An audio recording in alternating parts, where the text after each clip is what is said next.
Australia are getting ready to face Pakistan in a two-test series. I've got the big man Oz here with me on this one, and I probably should say Pakistan are gearing up to face Australia in this one because no doubt that Australia are the heavyweights favorites in this one, Oz. And it's not just now, and it's not just what happened in the T20 series and all the issues that may plague Pakistan, because this has been a trend, at least in tests, that's been going on for over 20 years, believe it or not, that Pakistan have not been able to win a test there or test series there.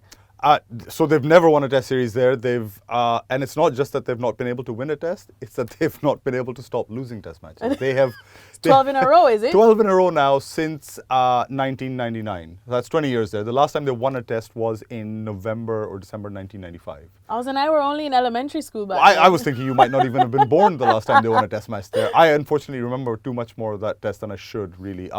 But yeah, I was going to say the good thing about this series is that Pakistan can't lose it 3-0 because there's only two tests. That's one way of looking at it. It's the only way of looking at it. But yeah, they're definitely going to start as the very heavy underdogs. Yeah. The very, very heavy underdogs. Their form has been good in the tour match just before this. And they've got a fairly younger side who may not be as scarred by previous defeats as some older players would have been.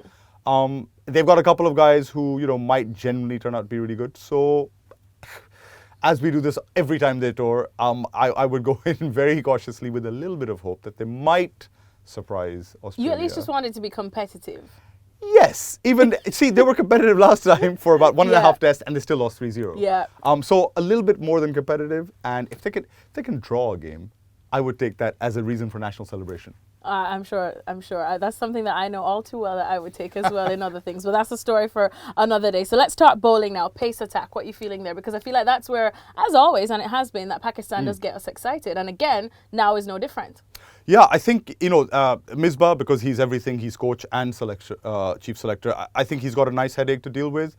Sorry for the cliche, but he has, in that he's got, he's got Imran Khan, who many of us didn't expect. Not that one, but this one, who many expected to not be on this tour at all, has come back in and bowled really well in that tour, in that first tour game. Picked up a 5-for, looking quicker than he had done for a while. He's getting some movement off the pitch.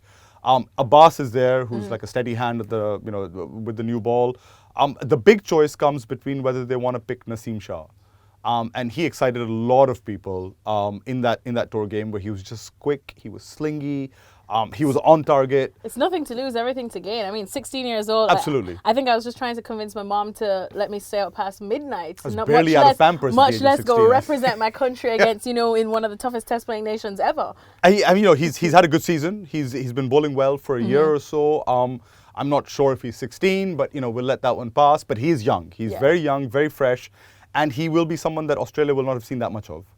I think they're essentially wondering whether they go with him or whether they'll go with Imran Khan, because you'll have Abbas, you'll have Shaheen, and it's the third seamer, the identity of the third seamer that they need to decide on. Would you put him in? Oh, it's a really tough one. I would, out of desperation, in that nothing Pakistan has ever tried over the last 20 years has worked in Australia. Just throw him in. So why not just throw him? It's a hell of an inexperienced attack as it is. I think combined, the fast bowlers have played maybe 26 tests between them, and Mitchell Starc's got 52 by himself. So it's a very inexperienced attack, whichever way you cut it.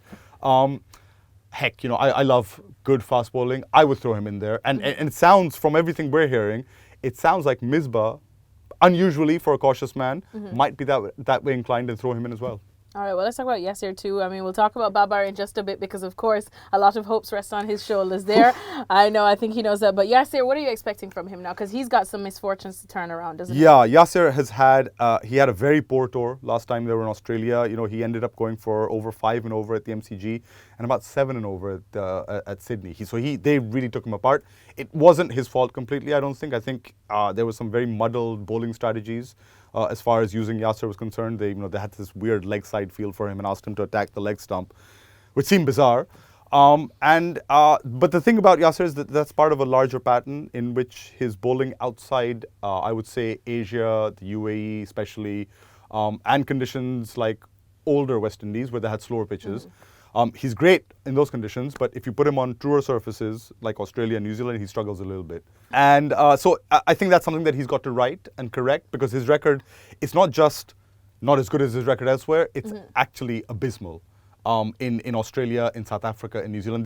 Pakistan almost go in thinking that they won't pick him in a lot of these matches, which for a world-beating leg spinner who's been ranked the #1 test bowler in the world, fastest bowler to 200 test wickets, that's pretty weird for him to be that out of kilter, where he is. So I think what he's going to have to do this time, as opposed to what he did last time, they're going to have to use him as a run-saving option. He's literally got to bowl him and Iftikhar, who will play also as an off-spinner. They've got to bowl one end where they just tie down the run scoring. And I think that's the way he's got to approach it and forget about taking wickets. And finally, as Babar, I have to talk about him, just how much pressure is on this man and how important is it that he shows up for Pakistan to at least even, like you said, be competitive and probably force a draw over a loss any day. Yeah, there's going to be a lot of pressure on him. But I think the good thing about Babar this year has been that he's shed a lot of the weight of that expectation, the burden of it. I think he's played as if he doesn't really worry about that anymore and that he knows he's good enough. And that's certainly, I know his test record still is a little bit middling, but over the last year, Pakistan played tests a long time ago now. But the last test that he played in South Africa and the test before that, he was coming into his own as a test batsman as well. And I think he should be fine in this series. But yes, of course, his importance to Pakistan will be paramount. Others have been scoring runs. Shan Masood at the top of the order has been good. Asad Shafiq, who's got good track record in Australia, has been good. What Pakistan really need, even more than Babar, by the way, what Pakistan really need is to get their captain Azhar Ali to score runs. Yeah. He was their big success last time round, had a double century, wonderful one at the MCG. But he's kind of dipped off a little bit since then. And as the captain, he would need to front up. He's probably going to open, and if he doesn't, he'll be one down, so he'll be setting the tone very high up. So I would say, even more than Babar, although of course, when he bats, everyone will be watching Babar. But even more than him for Pakistan, I think Azhar's runs will be crucial.